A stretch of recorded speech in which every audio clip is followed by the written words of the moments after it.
Hola, mi nombre es Manuel González Maestre. Este podcast es parte de mi interés por el desarrollo del conocimiento humano, con la intención de participar activamente en mi ciudad, mi país y mi región, creando un espacio para compartir ideas y ser un vehículo para la comprensión. La invitada de este episodio es Hanna Gandara, estudiante y divulgadora del conocimiento de la nutrición. A Hanna le pedí una canción, seleccionando What Dreams Are Made Of, de Brent Morgan. Esta parte de la entrevista lo puedes ver en el link que está en la descripción. Nuestra conversación apenas fue un pequeño abreboca de todo lo que engloba la nutrición, tocando temas básicos, pero enfocándonos por lo menos en algunos estándares de belleza y de concepto de cuerpo que tiene nuestra sociedad, que pueden llegar a ser perjudiciales para algunas personas. Es importante a su vez decir que cada dieta debe ser elaborada en base a las condiciones de cada persona, por lo que te recomiendo que esta conversación te sirva para ir a un nutricionista o un nutrólogo en caso de así quererlo. Si te gusta la idea del podcast y quieres que hagamos más conversaciones como esta, déjanos tu like, suscríbete y envíaselo a un amigo. Puedes verlo en YouTube, donde te invito a que nos dejes tu opinión. Puedes escucharlo en Spotify, Google Podcast y Apple Podcast, en donde puedes dejar un review de hasta 5 estrellas. En la descripción del video tienes un enlace a nuestro grupo de Telegram, en donde activamente conversamos como comunidad. Gracias por tu participación en la cultura. Quería preguntarte, Hanna, ¿qué es la nutrición? La nutrición es el proceso, o sea, científicamente hablando, es la ciencia que estudia el proceso que existe entre la relación de lo que nosotros nos alimentamos y los efectos fisiológicos, psicológicos, biológicos que esto va a tener en nuestro organismo. Entiendo. Uh-huh. ¿Y cómo llevamos esa idea a un plano más común? Wow, esa idea a un plano más común. Yo creo que hay como muchas barreras en el día de hoy para llevarlo a un plano mucho más común, porque cuando hablamos de nutrición a veces lo llevamos a un punto donde sentimos que está llena de muchas ideas de cómo debe de ser esta misma, ¿ok? Entonces como que para traerlo a la mesa y decir, bueno, la nutrición tiene que ser una parte de nuestro día a día y no algo por lo cual nosotros nos compliquemos y por lo que pensemos tantas cosas, sino algo que realmente nos sirva a nivel de conocimientos, de saber, de aprendizaje. Esto se llama alfabetización nutricional, es lo que hace de hecho el nutricionista, para realmente aplicarla y beneficiar, mejorar nuestro estilo de vida, nuestro día a día. Ok. Y por lo menos tú mencionas un nutricionista, pero ¿qué se encarga realmente un nutricionista? Esto es muy divertido decirlo, porque creo que mi mentalidad en torno a qué se dedica un nutricionista, yo iría siendo estudiante de nutrición, ha variado muchísimo. O sea, yo te digo que a mis 18, 16, que fue cuando me empezó a interesar la nutrición, yo veía al nutricionista como quizás lo vemos muchos todos desde la parte de afuera. Él se va a dedicar a mejorar mis hábitos. O inclusive solo se va a dedicar a... que no deja de hacerlo, ¿ok? Claro. El tema de los hábitos. O solo se va a dedicar a mejorar mi aspecto estético, cómo me veo ante el mundo y todo este tema. Más a lo físico, lo corporal. Pero si nos vamos a todo lo que es ya realmente el rol del nutricionista, el nutricionista tiene un desenvolvimiento dentro de las ciencias de la salud, dentro del sector sanitario, como le diríamos, muchísimo más amplio. O sea, tú tienes... Sí. Un nutricionista puede estar involucrado en la rama de la oncología. Un nutricionista puede ser clave en el proceso de una quimioterapia, una radioterapia de un paciente oncológico para que este paciente no vaya a sufrir de desnutrición, que es muy común en el proceso de recuperación o en el proceso del tratamiento.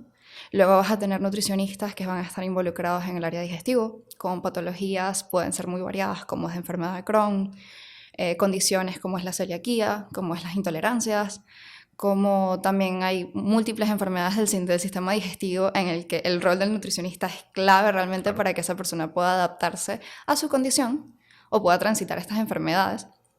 Luego vamos a tener nutricionistas que pueden estar trabajando desde el área hospitalaria, lo que dirían en Inglaterra, y es como bien reconocido en Inglaterra el rol del nutricionista en esta parte, el nutricionista agudo, que es aquel que va a ver a los pacientes dentro de los hospitales en sus procesos, digamos, una persona que está teniendo problemas cardíacos, una persona que está teniendo problemas respiratorios o más relacionados al sistema digestivo, o que pasó por una operación importante y que el área de la nutrición y el que la persona esté realmente bien nutrida con todos sus macros, sus micronutrientes, todo esto va a ser crucial para que ese paciente salga de la manera más positiva de ese proceso por el que está pasando. Claro, al final somos lo que comemos, ¿no? No. O sea, yo te puedo decir, somos como 1000 cosas. Realmente decirte somos lo que comemos es una mentalidad muy reduccionista. Esto es una consigna que se utiliza desde el sector de, voy a poner entre comillas, sector de salud. Sino en realidad no es desde el sector de salud, se utiliza desde el sector de negocios muchísimo más como una consigna para vender. ¿Ok? Entonces, en este sentido, es algo que focaliza muchísima atención de algo que es muy complejo como la salud y como el bienestar del individuo a una sola función o a un solo determinante dentro de la salud. Cuando tú ves el círculo de los determinantes de la salud, que en realidad estos se grafican de muchas formas, pero existe un círculo muy bonito que si quieres te lo paso y después lo podemos poner por allí. Por favor, claro. Que te pone un montón, o sea, tú lo ves desde lejos y son un montón de letras chiquititas. Y en este círculo de determinantes de la salud tú no vas a tener nada más la nutrición del individuo, tú vas a tener los factores sociales, los círculos sociales, el factor socioeconómico, el nivel de ingresos de esa persona, vas a tener los factores culturales, dónde vive, geográficamente dónde está. Porque, por ejemplo, no va a ser igual los determinantes de salud de una persona que vive en el sur de Valencia y una persona que vive en el norte de Valencia, una sociedad tan polarizada como la nuestra. No va a ser igual una persona de estrato socioeconómico bajo a un estrato socioeconómico alto. No. Entonces, decirte, mira, es que eso es solo lo que comes. Ya va, pero lo que comes también está condicionado por muchas cosas. Y además no va a ser solo lo que como, es como yo me interacciono con lo que como. Es inclusive que otras cosas son incluso también importantes, el área de la psicología. Cómo está la salud mental de ese individuo. Entonces, decir que somos lo que comemos es ponernos como un foco enorme en un área de la ciencia de la salud, en un área de nada más de la antropología del individuo, cuando, mira, somos un universo de cosas, que interrelación entre ellas. Que la nutrición tiene un poder importantísimo dentro de la salud del individuo, sí. Pero yo no te voy a decir que yo voy a suplir desde la nutrición la función de un endocrino o la función de otro profesional de la salud y que nada más con venirte conmigo como nutricionista vas a tener toda tu vida resuelta. Que a veces es lo que se ve o lo que la gente espera. Exacto, como que inconscientemente tú lees esto y no, seguro ya se me va a solucionar todo nada más a través de esto. Claro, también está el problema del peso, ¿no? Sí, bueno, es que el problema del peso es muy denso. ¿Por qué? A mí se me dio una rima sin esfuerzo. ¿Qué sucede? Que a veces se focaliza demasiado el peso. El peso es un indicador dentro de muchos otros indicadores. Involucrado dentro de la salud y que se ha utilizado para generar muchas estadísticas a lo largo de los años, sí. Pero no es el único que tiene realmente la mayor relevancia dentro de todo. Claro. Porque, ¿qué pasa? Que más allá del peso, o sea, vamos a hablar de antropometría, es decir, las medidas del individuo. ¿Cómo? Antropometría. ¿Qué es eso? La antropometría es la ciencia que estudia las características físicas y medibles a través de, vamos a decir, todo esto lo que hace el Nutri cuando tú vas a consultar. IBM, o sea, índice de masa corporal, ¿no? Toma en cuenta el índice de masa corporal, pero va más allá de eso, porque de hecho el IBM al día de hoy, no voy a decir completamente que está obsoleto porque se sigue estudiando y utilizando en algunas cosas, pero sí sucede que ya nos damos cuenta de que no nos podemos quedar en él porque reduce muchísimo los márgenes de estudio o de entendimiento realmente de la antropometría, es decir, de las características físicas del individuo. Es decir, nada más que quedarme IBM estaría yo ignorando otras cosas como que serían la circunferencia abdominal, lo que son los pliegues anatómicos, que también son medidas mucho más importantes para descubrir cuál es la composición corporal de un individuo. Si yo me quedo nada más en el peso y en la altura, que son los dos indicadores utilizados para hacer el cálculo del IBM, yo puedo, por ejemplo, decir a un chico que es un jugador de CrossFit, no, que seguro tiene un sobrepeso o una obesidad, pero en realidad lo que tiene una composición corporal que quizás es mucho más musculada, pero no estoy midiendo eso, no estoy midiendo la composición en agua del individuo, no estoy midiendo, o sea, estoy como reduciéndolo muchísimo. Pero eso después se convierte en un problema muy grande, ¿no? Porque por lo menos creo que la sociedad tiene una imagen de como el cuerpo ideal. Sí, exactamente. Y justo que ya te quería llevar un poquillo con todo lo que te estaba diciendo, porque vamos a decir como que el IBM termina siendo tan reduccionista, termina siendo de verdad algo que incluso en el momento en que se calculó, el IBM se calculó con poblaciones específicas que no involucraban la diversidad que vemos hoy día en el mundo. O sea, eran todos blancos. Exacto, eran como todas personas blancas, caucásicas, de morfología muy similar. No estábamos agarrando personas de diferentes partes del mundo con diferentes condiciones socioeconómicas, sino un estándar. Okay. Entonces, a la ¿El hora estándar americano? Yo diría, creo que en su momento no fue americano, creo que fue europeo, pero aquí, perdona si me equivoco, realmente no lo recuerdo completamente. Pero sí se sabe que era eso. Entonces, al día de hoy, tú vives un mundo globalizado, ya tú no te puedes centrar en eso. Ya lo que tú aprendes en un sitio no se queda en ese lugar, sino que se traspola a otros continentes, a otros lugares. Y pues no puedes medir con la misma medida todo el mundo. Entonces, ahora se utilizan más otras formas para determinar composición corporal que pueden ser mucho más asertivas. Pero sí sucede que incluso el tema de todo lo que es la obesidad, el sobrepeso, ya también se está viendo como con otra perspectiva, ¿ok? Porque incluso te hablaba de, bueno, sí, el jugador de CrossFit que está musculado, que es una persona que trabaja mucho su físico en ese aspecto, pero incluso también tú puedes encontrar una persona que sea robusta, que sea gorda, porque, ok, vamos a desestigmatizar también un poco la palabra gordo, o sea, gordo no tiene que estar relacionado a un adjetivo calificativo, es un adjetivo descriptivo, es una característica de la composición del cuerpo de una persona. Claro. Hay gente que lo considera peyorativo, como puedes considerar vieja también, sí. Vieja o viejo. Totalmente, totalmente. En las conversaciones típicas normales no es que estoy gorda, ya estar gorda. Cuando común entre amigas, entre amigos, no, mira, es que me estoy poniendo más gordo, pero esto está negativo, está positivo, Pero ¿y si crees que deberíamos estar, o sea, aceptarnos gordos, por lo menos aquí los portavasos son de Botero? Que Botero es famoso, ¿no? Por mostrar la gordura. Yo digo que no debería de ser algo por lo cual nosotros nos califiquemos como más o como menos. O sea, no debería de ser algo que a nosotros nos haga sentir realmente mal por estar en una composición física específica. Yo creo que a lo largo de los años y mucho la cultura del consumo nos ha hecho entender una forma física como más adecuada y como menos adecuada, pero en realidad te lo voy a decir otra vez, es la cultura del consumo. Ha sido a lo largo de lo que fue el siglo XX, del siglo XXI, inclusive desde antes ya existía, pero en el siglo XX, siglo XXI, la que es la industria de las dietas fue como el auge de la misma. Y era en realidad algo que empezaba como a decir, mira, el cuerpo se tiene que ver de una manera específica y comunicacionalmente hablando a través de los medios de ese momento, fuese la televisión, fuese las revistas, todas estas cosas, ya empezaba a darse más en el sector de las mujeres, menos que en el de los hombres, pero ya tú empezabas a ver cómo era como plasmada el cuerpo ideal, cómo era que yo me tenía que ver de manera específica. ¿Ok? Y de hecho tú te vas y das un bagaje por lo que son las diferentes etapas de esta misma cultura del cuerpo ideal y tú te vas a dar cuenta de que el cuerpo ideal ha cambiado con los años.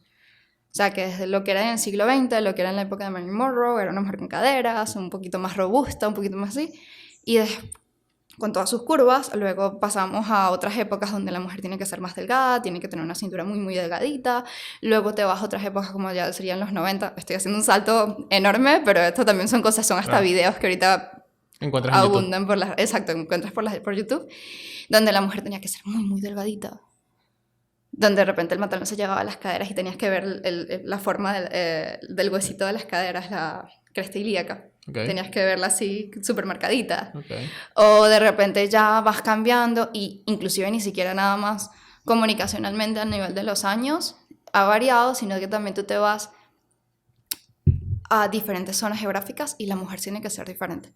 Inclusive si nos vamos a estos mismos dibujitos de Botero que a mí me encanta porque además es un artista increíble, esta es la forma física que ellos muestran, ¿verdad? En algunas épocas, en la antigüedad incluso, el tener esta forma física era un símbolo de fertilidad. ¿Okay? Y de hecho, desde el género masculino... Y de riqueza. Sí, ¿no? De riqueza, además de abundancia. O sea, una cosa que nos condiciona nutricionalmente hablando o en los hábitos alimenticios de una manera que a mí ha sido asombrosa descubrirlo últimamente. Porque si pasa que tú sabes por qué nosotros consumimos... Me va a saltar un saltico, después podemos volver incluso a lo que estábamos hablando. Pero tú sabes por qué porque nosotros somos principalmente carnívoros al día de hoy. O sea, una de las tantas cosas que condicionaron el que comer carne sea un símbolo de riqueza. Ok, ¿por qué? es el hecho de que en las épocas antiguas, la carne es uno de los alimentos más costosos. Tú te vas a época medieval, a las diferentes épocas de los reinados en Europa y todo este tema. Y siempre la carne ha sido cara. Y la carne siempre ha sido costosa. ¿Pero la carne de res o todo tipo de carne? La gran mayoría de las carnes, aunque obviamente existen carnes mucho más económicas, vamos a decir todas las carnes de animales que no son realmente destinados para el consumo al día de hoy. Inclusive hay épocas en la historia de Europa en que se han consumido roedores o se han consumido gatos por situaciones de crisis y hambrunas. O sea, te puedo poner un ejemplo. Pero si sucede, es muy gracioso porque te lo explican en clase que no, bueno, pasaba un bicho, tú lo agarrabas y lo metías en la olla porque obviamente había hambre. Lo que venga. Lo que venga. Claro. Entonces sucede que igual y si tú veías las figuras de los reyes y eran personas robustas, pero la plebe normalmente eran personas delgadillas. O sea, pero entonces, en la mentalidad... ¿No crees que hoy también esa idea se ha plasmado, no tal vez con el peso, sino con la misma idea del cuerpo fitness? Sí, o sea, está condicionado por muchas cosas. Te termino una idea y te cuento acerca de esto, y resulta que, o sea, tú tienes todas estas personas que de repente no accedían a un alimento específico como eran las carnes, y al día de hoy, a tener un plato de carne en tu casa, inclusive sin irnos muy lejos, para la sociedad venezolana eso es un lujo. Sí, para la sociedad latinoamericana. Para la sociedad latinoamericana. Sobre todo los diferentes... Capaz en Venezuela no tanto, porque en Venezuela es caro la carne, pero sigue siendo más barata que en otros países de Latinoamérica. Pero tú incluso puedes hablar de otras proteínas, mencionando el cordero, o mencionando... Cualquier otra que no sea las típicas que consumimos, que es carne, pollo y cerdo. Y ya la gente tiene un estigma de que, entonces tú como consumes eso, eres un enchufado, eres tal, en ese tipo de temas. Sí, tienes un nivel adquisitivo alto, independientemente de dónde vengan esos ingresos. Sí, resulta que sí, en efecto. Y de hecho, el tener un alimento de este tipo, a pesar de que existen muchos alimentos nutricionalmente complejos, es un nivel, representa estatus social. Entonces, mucho por eso, de repente, ves que incluso en la sociedad venezolana es muy, muy, muy impactante, porque vas a veces a personas que tienen un nivel socioeconómico medianamente estable y el consumo de carne es una cosa que se consume demasiado, prácticamente todos los días. Sí, demasiado. Y pueden ser más de una vez al día. Claro, pero porque es que inclusive aquí, aunque es caro, sigue siendo más barato que en muchas partes del mundo. O sea, Venezuela es un país altamente ganadero y con una capacidad productiva potencial muy grande para ser un sector ganadero muy amplio. Entonces, comer carne es obvio, pero por lo menos hay algo que a mí me está pasando últimamente, que yo estoy comiendo huevos que son orgánicos. Ok, qué bien. Pero son muy caros. Sí. O sea, un paquete de huevos orgánicos. Entonces, lo orgánico hoy en día es lo correcto, ¿no? Y a partir de que es lo correcto no viene siendo la carne que estás hablando en los tiempos europeos. ¿Qué sí sucede? Que no es que vamos a ponernos de correcto o no correcto. Existe mucha bibliografía hoy día ya que empieza como a tomar el tema, justo en uno de los libros últimos que estaba leyendo. Hablaba exactamente de cómo de repente han cambiado el mercado del consumo, donde de repente tú te vas a países como Alemania, Austria, este tipo de países, si tienen la marca bio, es decir, que tiene como método... El sello europeo. Sí, no es un sello europeo, es como una firma o algo así, pero sí es como... cumple con ciertos estándares de la Unión Europea. De la Unión Europea que regulan el tema de que son como más medioambientalmente adecuados, menos agresivos con el medio ambiente, ¿ok? Pero pasa mucho que este tipo de etiquetas terminan traspolando, o sea, como que terminan de... Tienen como un objetivo, ¿verdad? Como comentar realmente a la población, como todo es el tema de los etiquetados de los alimentos, que tienen el objetivo de comunicar al consumidor qué es lo que está dentro del alimento. Pero con todo este auge de, bueno, tenemos que comer bio, orgánico, que no es negativo, o sea, no es negativo con lo que te voy a decir, pasa mucho que existe la posibilidad de cambiar el precio porque ya tú tienes tú estás ofreciendo una calidad al producto o un valor agregado al producto que quizás de otra forma no está involucrado en el mismo. Y pasa que en función de ese valor agregado, no nada más con lo bio, si tú te vas a los alimentos fitness, que aquí en Venezuela de repente sí hay como una gama un poquito más, tienditas fitness, todo este tema, también un valor agregado al producto, que eso también está relacionado con economía. Eso es oferta-demanda. Claro. También existe una menor oferta, incluso también una menor demanda de este tipo de productos. Precios más altos. Precios más altos, la materia prima para producirla es más alta. Así pasa también con el tema del tema de la forma en la que se hacen todos los alimentos orgánicos. que sucede que terminan siendo muy diferentes. O sea, puede que en su principio, inclusive históricamente hablando, poblaciones como las de India, poblaciones que tenían formas de producción muchísimo más medioambientalmente amigables, vamos a decirlo, han variado las formas de producción en función de lo que es el auge de los fertilizantes, el auge de los productos químicos para las producciones masivas de alimentos. Claro, para hacerlo más rentable. Y también, a veces pensamos también que es como un pensamiento netamente maldito, por así decirlo. Maldito, tipo que el dueño de la granja lo que quiere es ganar real. Pero también es que los estados a veces promueven eso, más que todo, tipo para abastecer la demanda de mucha gente. El ejemplo es el pan Bimbo, ¿no? O sea, el pan Bimbo sirve bastante, el pan blanco en general, sirve bastante para abastecer la demanda a la mayor cantidad de gente de comprar pan. O sea, si compramos el pan de la panadería, tal, se vuelve mucho más caro la vida, ¿no? Sí, sí, inclusive esa ha sido la consigna con la que históricamente se promovió el consumo o el uso de fertilizantes o el uso de cierta materia prima para alimentar al ganado, para alimentar a los animales, que hoy día nos está afectando, ¿ok? Que en realidad, medioambientalmente hablando, hace muchísimo más daño. Es muy interesante, invito al conocimiento de este tipo de cosas muchísimo, todo el cómo nosotros afectamos a través de nuestra nutrición al medio ambiente, cómo las decisiones que tomamos en el día a día de qué comer y qué no comer, a pesar de que no seamos el jefe de la empresa que lleva esto, porque yo sé que esto también es un tema polémico cuando hablamos de las decisiones de consumo individuales y las contrapolamos a las decisiones de consumo colectivo o inclusive más el productor, pero igualmente no dejamos de como sociedad tener cada uno de nosotros una responsabilidad y que a la hora de la verdad, yo no te digo tienes que comer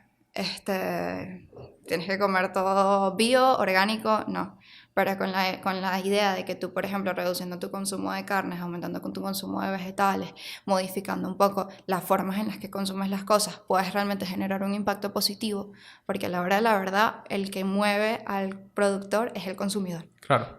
Y eso es como un proceso de conciencia colectiva. Tarda mucho, o sea, en países europeos, inclusive en Estados Unidos, existe muchísima más conciencia al día de hoy acerca de esto.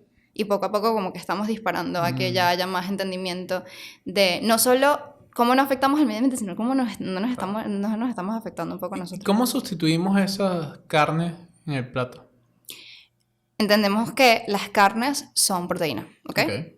Y cuando hablamos de carnes, porque pasa que hay diferencias de concepto cuando decimos carnes. Cuando hablamos normalmente en Venezuela de carnes, hablamos carnes tanto rojas como blancas. E inclusive hablamos entonces no solo de carnes rojas, blancas, sino también del pescado, que es involucrado como una carne blanca. Claro. Que tú te vas a otras zonas y de repente no lo entienden igual y que por eso no es carne, eso es pollo.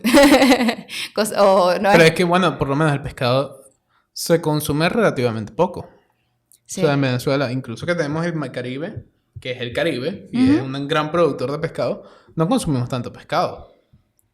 No consumimos tanto pescado, también sucede que el pescado, por la forma en la cual es extraído, tiene también un coste de producción mucho más, o sea, normalmente el pescado que se consume, lo hablaba hace poco con mi familia porque también fue un tema de conversación. Yo al día de hoy soy flexitariana, no soy vegetariana completamente. ¿Qué es flexitariano? Flexitariano es que tú consumes mayoritariamente alimentos de origen vegetal, incluyes alimentos de origen animal, tanto en la carne como productos derivados de animales, dígase la leche, el queso, pero realmente tu consumo es muy reducido. O sea, tú, por ejemplo, en mi casa vas a ver que yo prácticamente no compro carnes. O sea, es casi que un caso puntual de repente, o inclusive más que en todo en entornos sociales. Entonces, a lo que iba con el tema de los pescados que me estabas comentando. Pasa que, y después podemos hablar de todas las diferentes gamas de formas de hablar en torno de qué es flexitariano, qué es vegano, qué es vegetariano, porque varían un poquito los conceptos y cada vez como que se va entendiendo un poquito más las posiciones, porque también cambian a ser como más tema ideales, que no se basan nada más en la nutrición y en cómo me afecta. Debe ser del mundo. Sí, o sea, como más como yo me oriento incluso a nivel ético y moral en torno a mi consumo. Claro. Lo que te decía en torno a los pescados es mucho más costoso porque es mucho más de caza. O sea, realmente la pesca es lo que está producido ya en el ambiente y yo nada más lo voy a recoger. Claro. Y me lo voy a traer y vamos a venderlo. Mientras que de repente los productos de ganadería es un medio mucho más controlado en el que realmente yo estoy teniendo una forma regulada de la producción. O sea, básicamente porque en Venezuela hace falta granjas de mar.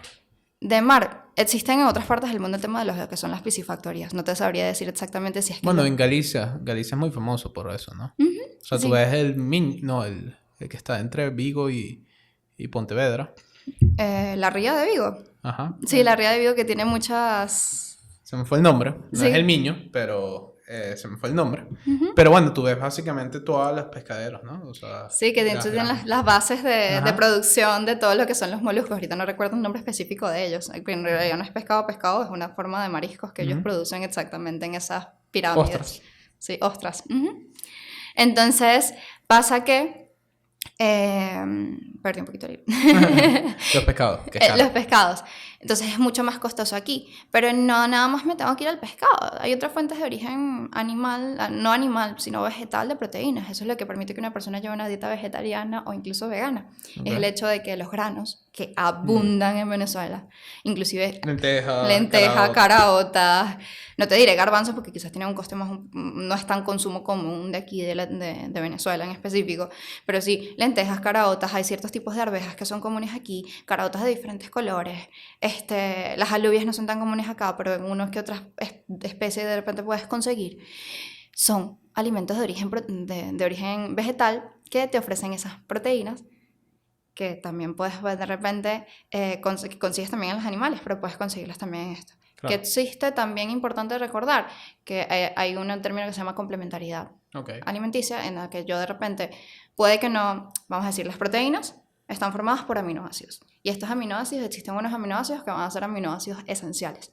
Estos aminoácidos esenciales son los que mi cuerpo no puede producir él solo, en base a otras cosas, sino que yo tengo que consumirlos de manera de mi alimento para que pueda mi cuerpo tenerlos. Estas proteínas van a pasar a ser la composición proteica de muchas partes de nuestro cuerpo, de muchos tejidos importantes, de todos realmente, en conjunto con los otros macro. Pero por lo menos un plato. Vamos a almorzar. ¿Cuál es el plato ideal? O sea, proteína, carbohidrato. Sí. Bueno, ahí es cuando ponemos a hablarnos. Te termino lo complementario proteica, pero yo hablo muchísimo. Es el tema de que, por ejemplo, para conseguir estos aminoácidos esenciales en la proporción que los necesito, yo tengo que tener, por ejemplo, si me voy a comer lentejitas, estas se complementan con un arroz. Entonces así voy a contener todos los aminoácidos, porque inclusive, vamos a decir, los macronutrientes no son vamos, el absoluto del alimento. O sea, no es que de repente muchas veces pensamos en un macro y hablamos, no. ¿Qué un macro te refieres a un bistec? O sea, no, un macronutriente es vamos a decir... La proteína, pues, de la definición genérica de proteína. Exacto, por ejemplo, los macronutrientes, los tres esenciales son las proteínas, los carbohidratos y las grasas. Y son aquellos nutrientes que conseguimos en gran proporción en los alimentos y que son fundamentales para nuestro proceso bioenergético y composición corporal. Hay gente que por lo menos quiere eliminar la grasa, ¿no? Sí, es como un asesinato, o sea, no me jodas. A mí me gusta mi solomo. Ahí es cuando vamos un poquito como el tema de cómo ha variado eso de la concepción del plato ideal, ¿verdad? Que me estabas hablando antes. El plato ideal ahorita, dependiendo de quién le preguntas, es muy diverso. O sea, existen muchas formas de concebir ese plato ideal. Existen concepciones generalizadas, que son las más recomendadas a nivel de alfabetización alimentaria, que se utilizan muchísimo, como lo va a ser el tema del plato de Harvard, por decírtelo así. El plato de Harvard es el plato de Harvard es un dibujo de un plato que de repente te va a dividir entre este platito, entre todo lo que tiene que contener tu alimento y te va a esquematizar visualmente cuáles son las proporciones de este plato. Que si vamos a tener un cuarto de este va a ser la proteína, un cuarto de este va a ser el arroz, voy a tener una cucharadita de aceite y después voy a tener la otra mitad llena de vegetales y además voy a consumir agua. Entonces eso es como la esquematización visual de cómo debería de verse tu plato, que a nivel alfabetización es una herramienta muy utilizada porque es fácil de mostrar a un paciente en consulta como nutricionista, porque es algo que de repente, mira, me puedo imaginar yo también en mi casa mi plato de esta forma y es muy utilizado. Que es como una porción más grande de proteína, una porción más grande de carbohidratos, ¿no? Sí, es como, por ejemplo, vamos a poner que es un circulito, entonces yo voy a tener este circulito dividido, voy a tener un cuarto que va a ser mi porción de carbohidratos, luego otro cuarto de este plato que va a ser mi porción de proteína, bien sea carne, como puede ser también estas lentejas que te acabo de hablar. Y luego voy a tener otra mitad que va a ser vegetales.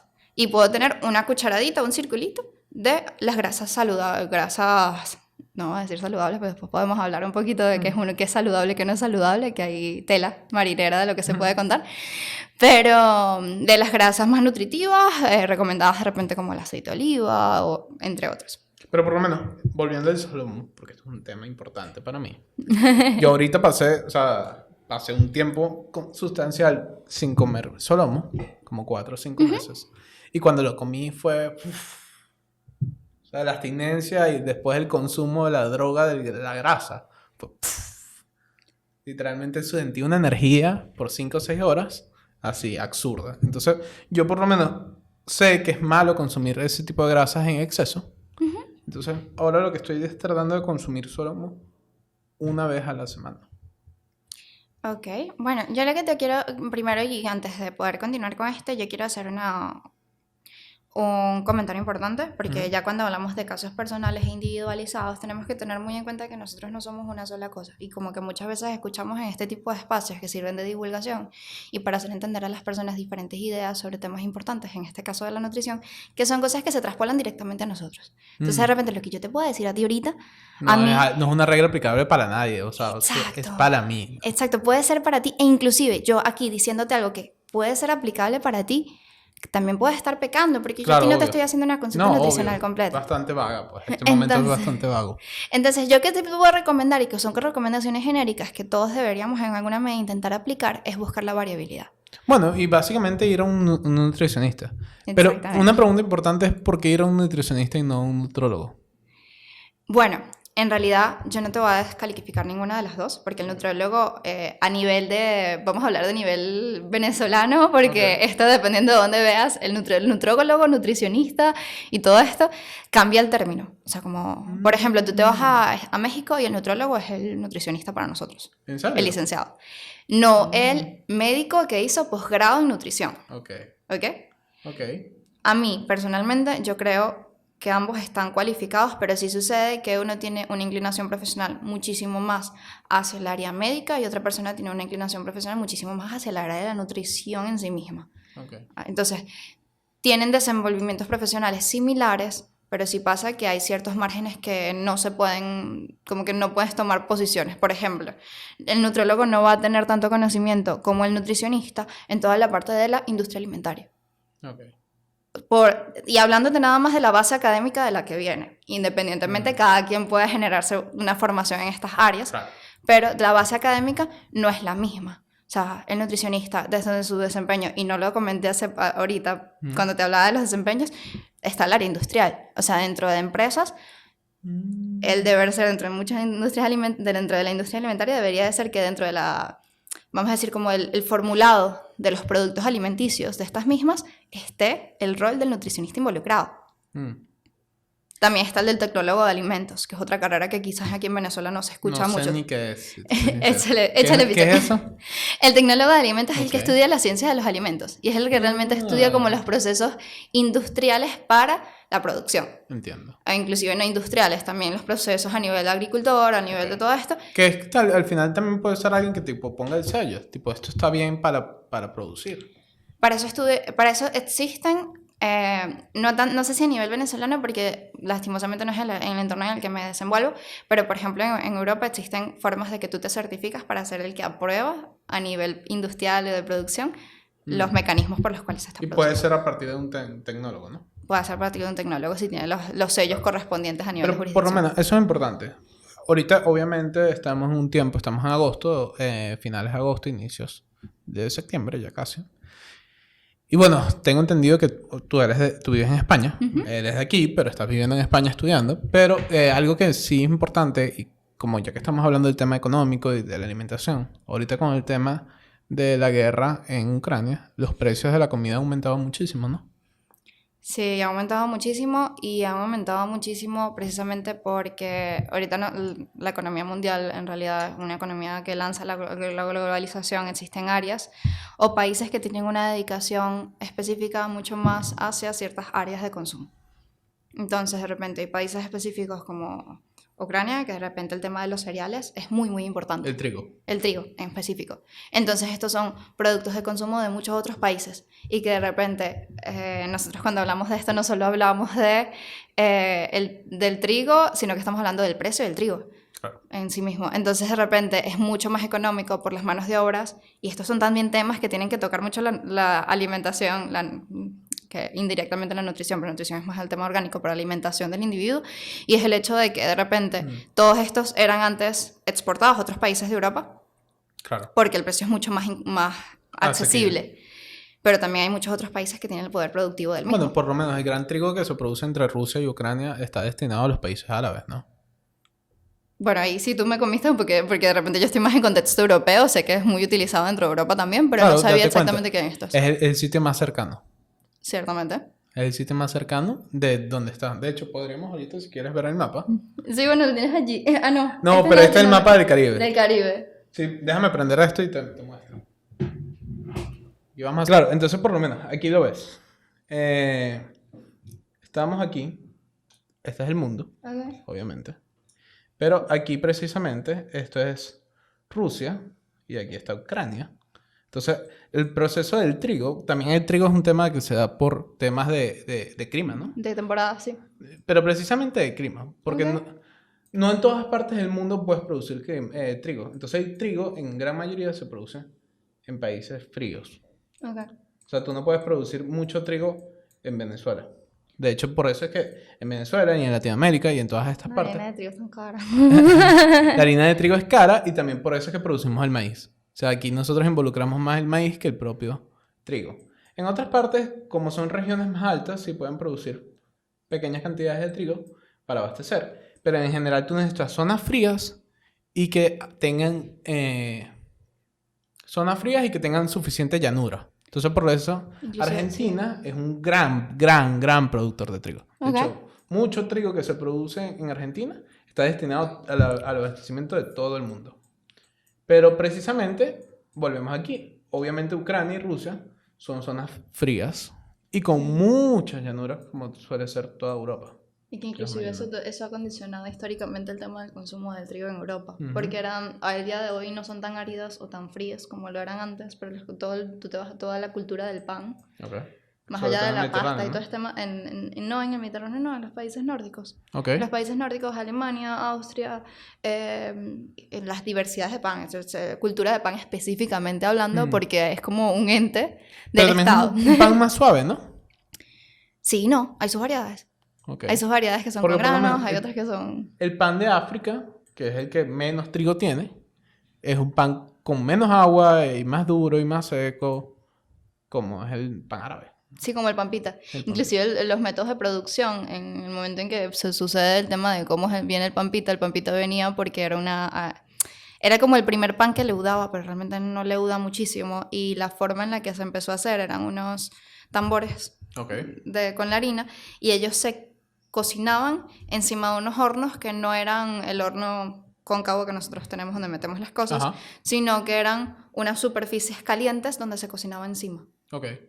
Entonces esto también varía un poco, porque las artes de producción son diferentes en más la zona más en Oriente, más en el Oriente más que en el Mediterráneo, o inclusive si subes un poco más a lo que es toda parte norte de Europa. Pero bueno, volviendo al tema precisamente de Ucrania y Rusia, que son estas zonas, que este es el mar, precisamente ahí lo que vemos en que este trigo se genera para abastecer el mundo árabe.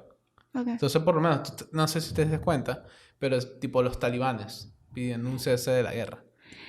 Pero ellos están pidiendo un cese de la guerra no porque les está afectando a ellos en ese sentido, o sea, el tema de alimentación. Y claro, como el trigo forma parte muy vital, yo he tratado de reducir constantemente el consumo del trigo.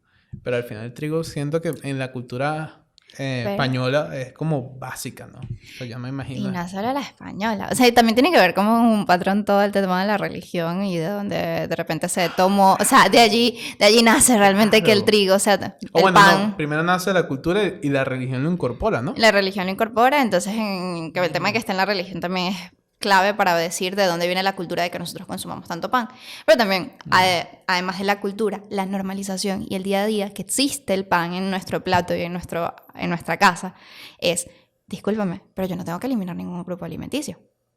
Entonces pasa que al día de hoy, no, es curioso porque esto pasa mucho en Latinoamérica. Okay. O sea, yo recuerdo, y yo también tuve mis épocas en las que pensaba que tenía que eliminar el pan de mi dieta. Echa cuento. Pero pasa mucho que como es un carbohidrato, y es un carbohidrato harina procesada y todo este tema, ya se cree que es que tengo que eliminar el pan. No es que puedo aprender cómo consumir el pan de mejor manera y también seguirlo involucrando y que sea parte de mi variedad de alimentos y no tener que estigmatizarlo o satanizarlo, como dicen hoy, sino que puedo yo variarlo y consumirlo un día sí, un día no. Puedo disfrutármelo sin ningún tipo de culpa, sin ningún tipo de pensamiento de que es algo negativo, sino es algo que simplemente es moderar, parte de mi cultura. Al final la nutrición se basa no en restringir o eliminar, sino en saber manejar. Exactamente. O sea, es un tema más de entender mucho cómo funciona mi cuerpo, cuáles son las cosas que más le benefician, saber que de repente puedo consumir en mayor proporción, que en menor proporción, sin necesidades de recaer en reglas alimenticias, que tienen muchos factores de riesgo asociados a reglas alimenticias, sino es entender que, como te había hablado de los determinantes de salud, también la nutrición está relacionada a muchísimos otros determinantes. Como es el caso de que yo no nada más me alimento para que mi cuerpo esté bien. Claro. Yo me alimento también porque es un ente social. O sea, el ser humano, alrededor de la fogata en el año de las cavernas. Claro, nos reunimos a comer. Nos reunimos a comer. Y hay días... Ese ritual que yo por lo menos lo considero importante. O sea, para mí los domingos son días de reunir para comer con mi familia. Obligatoriamente. Entonces imagínate que tú te llevases a ese espacio un montón de reglas alimenticias que no te permitiesen disfrutar de ese espacio y ese momento que tienes con tu familia. Pero entonces sí podemos, o sea, tipo, entender... porque indiferentemente yo creo que hay un sistema humano que nos hace pensar de que sí hay un cuerpo ideal, ¿no? Y ves porque sentimos también prejuicios de otra gente.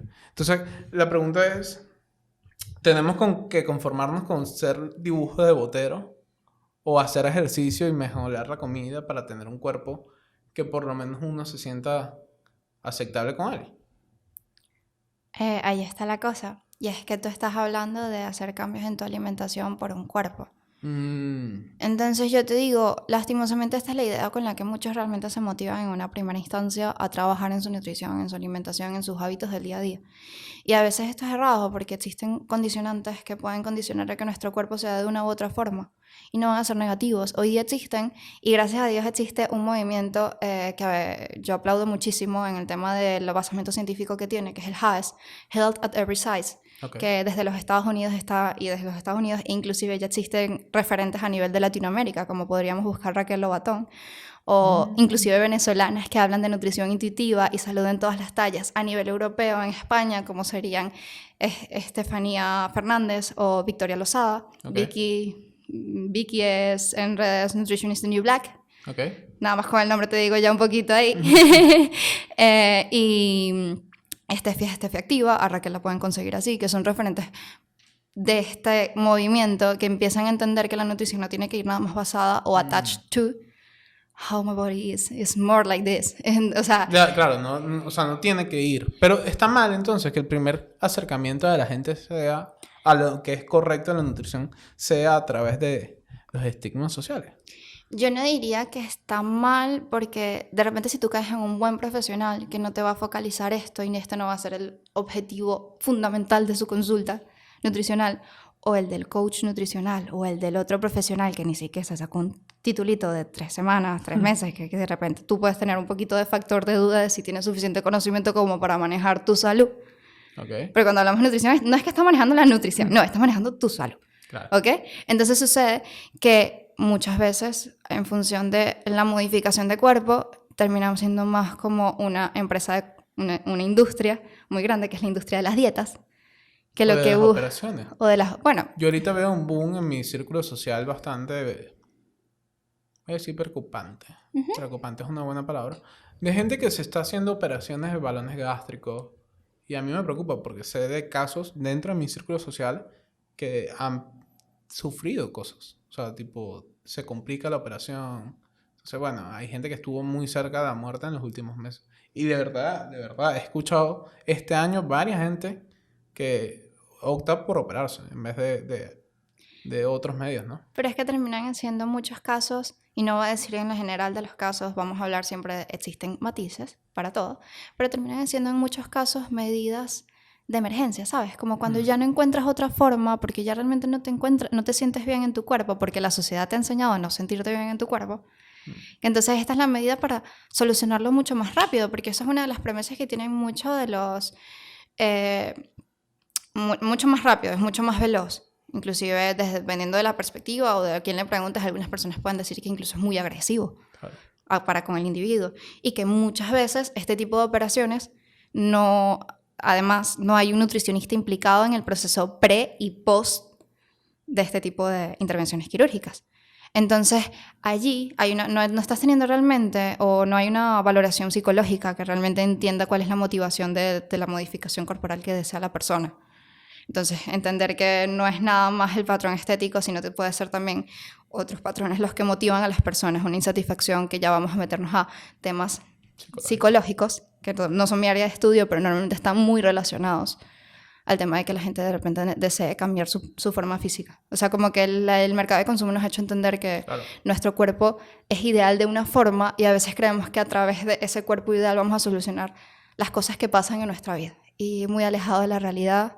De allí parten muchos problemas de salud mucho más complejos y que relacionan la nutrición o los hábitos alimenticios con temas psicológicos, como pueden ser los trastornos de conducta alimentaria, entre otras cosas. Claro, dentro de esos trastornos de conductas alimentarias hay un tema muy importante, que es que también como que las comidas, al final las dietas son un régimen alimenticio, ¿no? Pero tú puedes tener un régimen alimenticio sin llamarlo dieta. O sea, tu cotidianidad se vuelve un régimen alimenticio.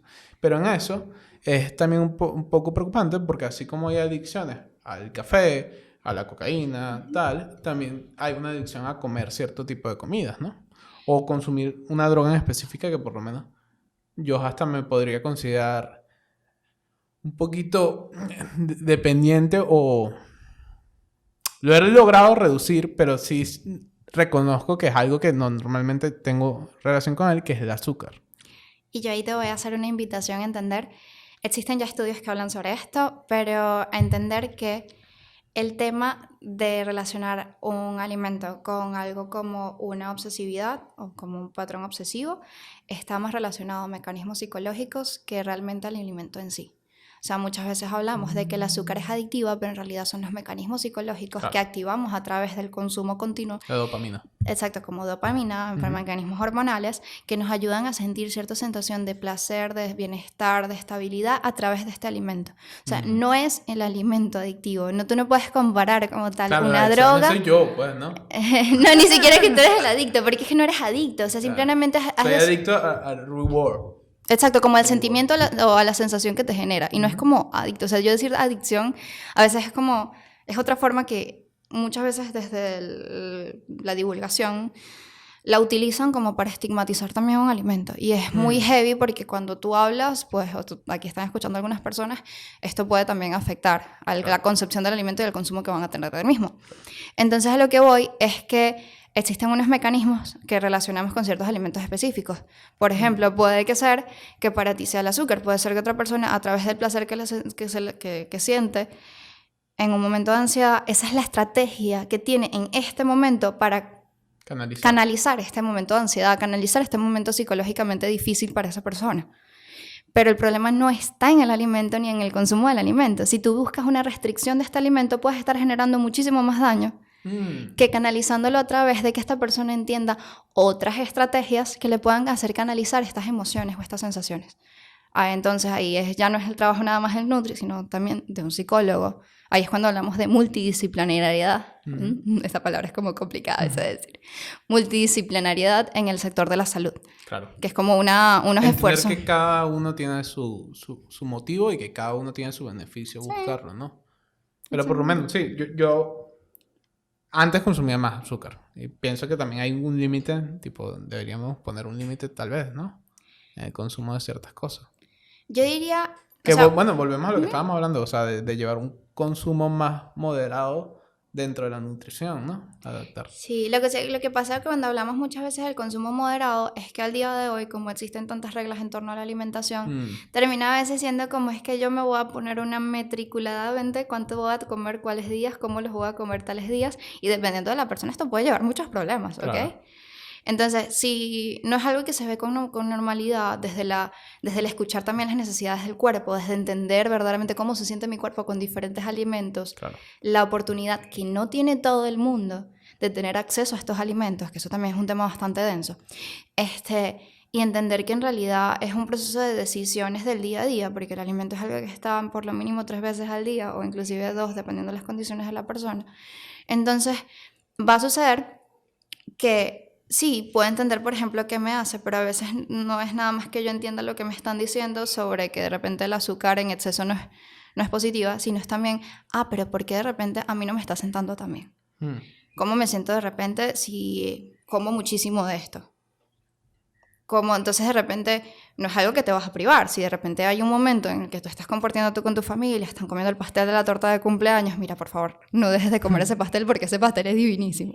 Y además es un momento familiar importante. Las dietas en general hay que tratar de entonces de adecuarlas a nosotros, ¿no? Sí. Pero por lo menos, ¿qué piensas de gente que toma dietas de fasting, ¿no? De 24 horas.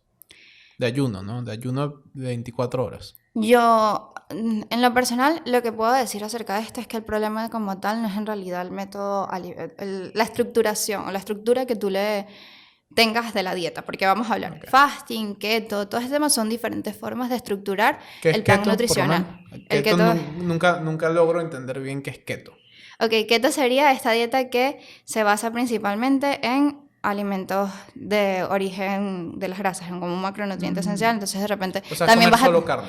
No es comer solo carne, es de repente comer, disminuyes un poco de repente las proporciones de lo que van a ser los carbohidratos y te basas principalmente en los alimentos que contienen grasas. Okay. Entonces, así como que compensas a nivel energético las necesidades del individuo, que normalmente se abastecen a través de los carbohidratos y las grasas, para que esta persona no entre en un déficit energético con el que no sea saludable, pero basándote principalmente en las grasas. Y la del fasting es el tema de la regulación de los horarios de comida de las personas, más que todo. O sea, este tema existe en diferentes formatos, el ayuno de 12 horas, de 14, de 16, el de 24 horas, diferentes formatos de esa estructura de la alimentación. Pero ¿qué sucede? Que yo, en lo personal, siempre mi recomendación es, si quieres probar alguno de estos métodos, ve con un profesional que diga realmente cuál método puede ser el más acertado para ti.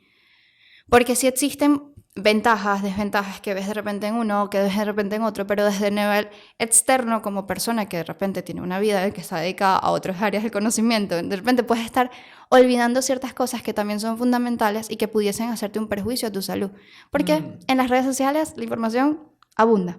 Entonces, por lo menos, ahorita que sacas el tema de las redes sociales, hay algo preocupante, que es cómo conseguimos esos expertos que nos ayuden en nuestro proceso.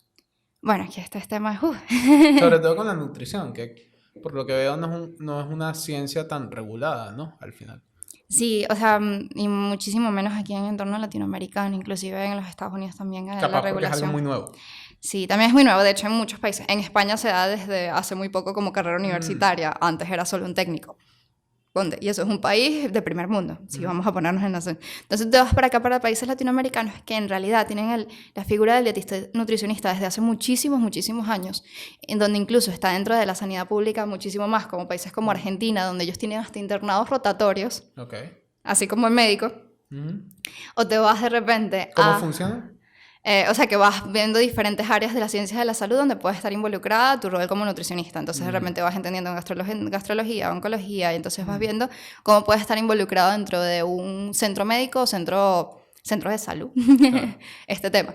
O en Venezuela también existe eso. Son 5 años de carrera. El último año de carrera normalmente es aplicado a la nutrición en que tú estás trabajando de interno dentro de un centro de salud o dentro de una industria alimentaria, o así haces rotaciones de este tipo. Entonces, ¿qué sucede?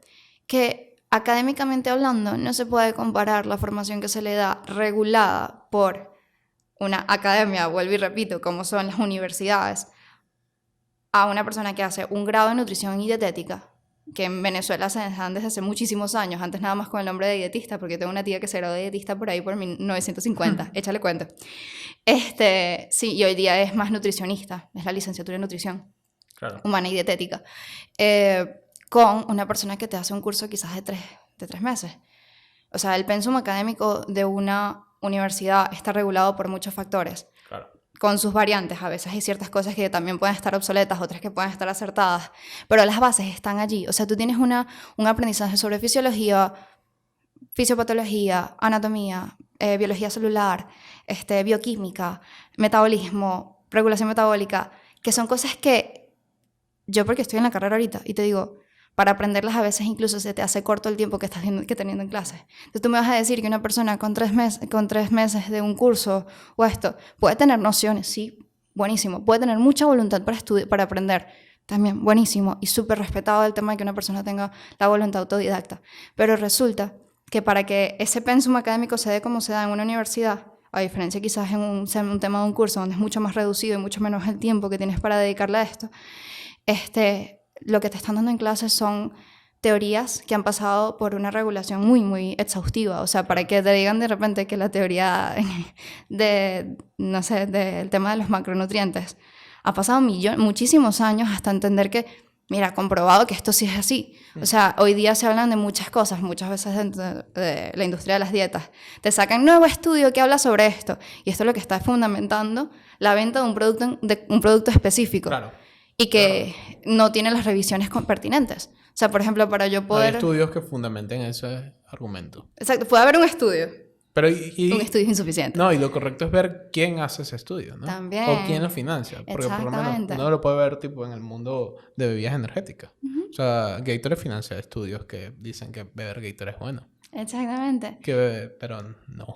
Pero, y de repente el Gatorade para ciertos momentos específicos... Ciertos momentos, exacto. Pero no, hay gente que puede pensar que Gatorade es bueno consumirlo constantemente. Constantemente. Entonces, de repente, hay sus matices en todas las cosas. Entonces, por eso yo siempre hago muchísimo hincapié. Dentro de muchos países esto ya se habla como intrusismo. Okay. El intrusismo laboral en diferentes áreas del sector de salud, donde ya para que tú, por ejemplo, desenvuelvas dentro de la sanidad pública en un país como nutricionista y dietista, tú cumples con un código deontológico.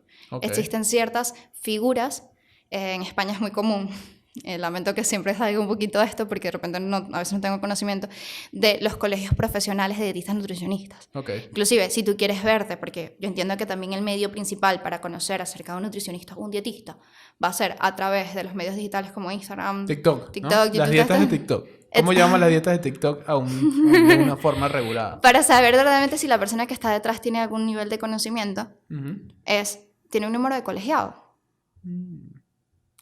Se graduó de nutricionista. O sea, hay que confiar en las instituciones, ¿no? En las instituciones. O sea, yo siempre mi apuntar es confiar en las instituciones, porque es el mecanismo de mejor regulación para tú saber que estás con un profesional capacitado y que va a velar por tu salud, que no está velando por un bien económico. Y no quito que existen personas también que tienen otros niveles de estudios que también velan por la salud de las personas. Claro.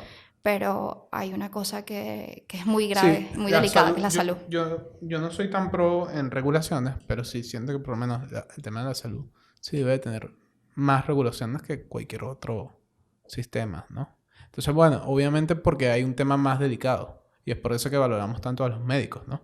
O sea, en el sentido de que el médico, y esto ha pasado en Venezuela y capaz pasa en toda Latinoamérica, pero esto ha pasado en los últimos años o en los últimos meses que descubren que hay médicos que no son médicos, sino que engañan a través de las redes sociales de que lo son.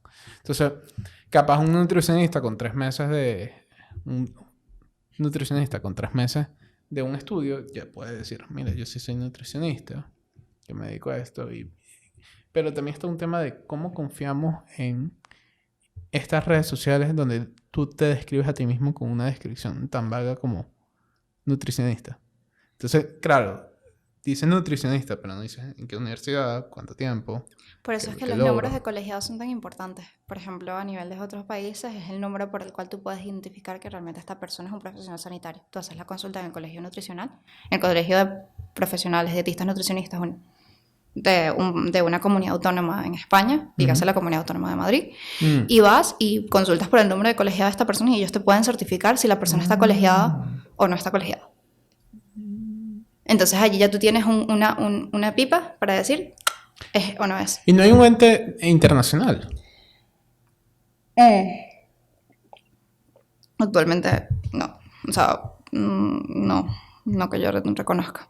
Okay. Esa es la forma en la que más se regula esto allá. Desconozco otros países hoy día, pero como genérico, internacional, todo, mucho es realmente si la persona tiene un título universitario, pero obviamente nadie está publicando en el feed de Instagram el título de la universidad. Entonces, ahí sí existe como un huequito. Y como nos pasa con los médicos, también nos pasa a los otros. La pregunta que yo les quiero dejar a todos, así que lo tengan por allí, es: si yo no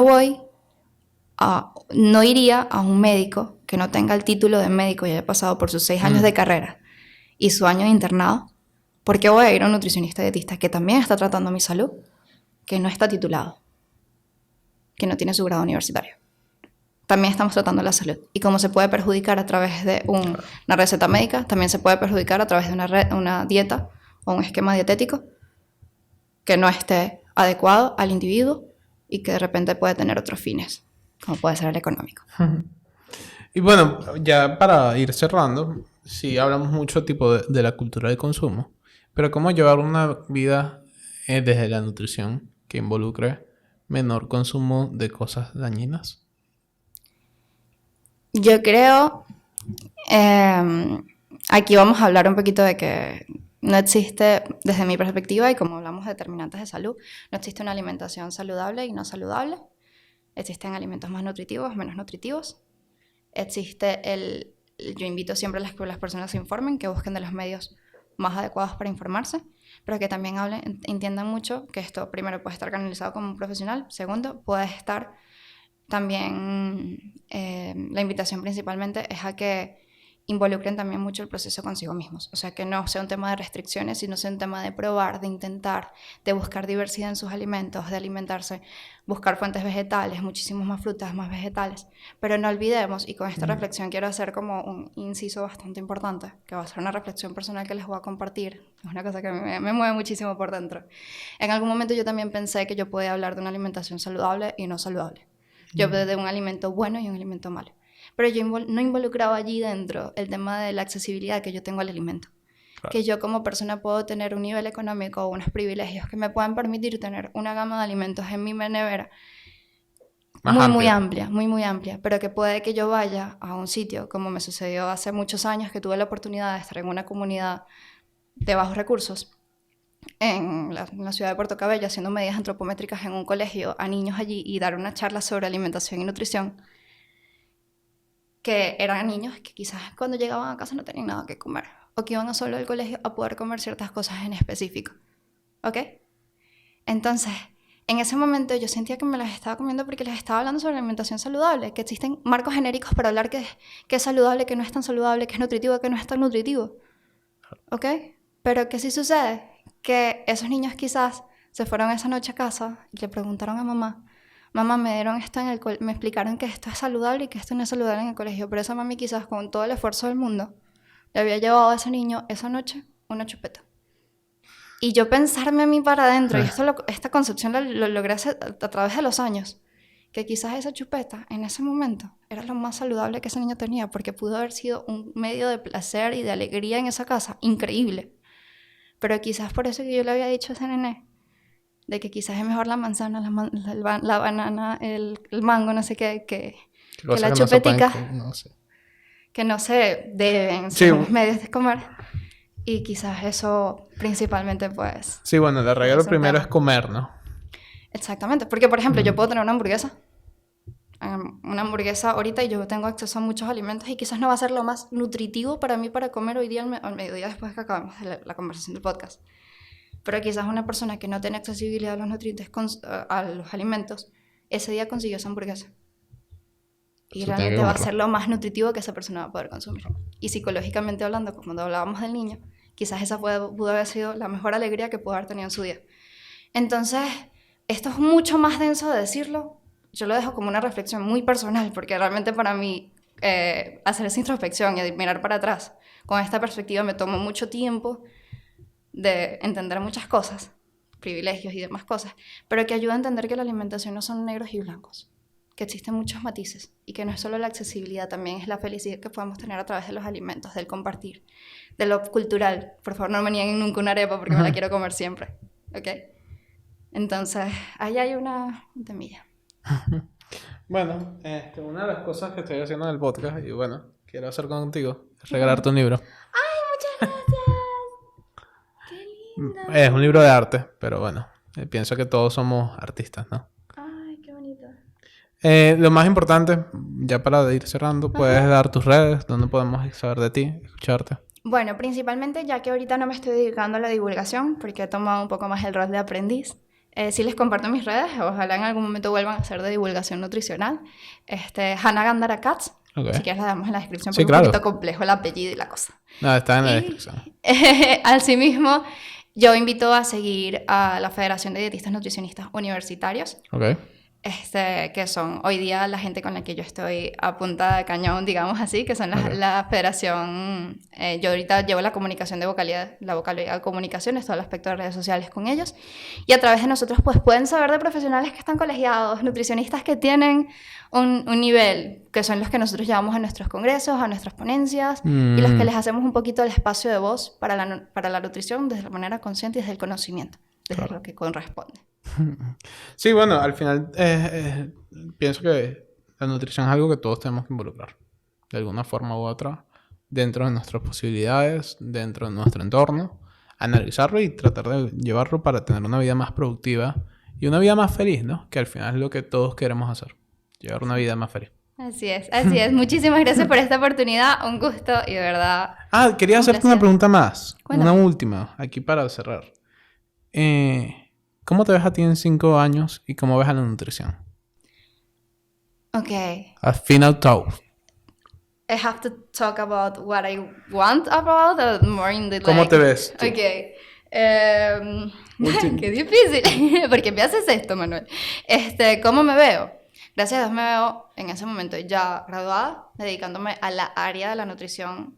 Hoy día pienso que va a ser mucho trastornos de conducta alimentaria, relación psicología-nutrición.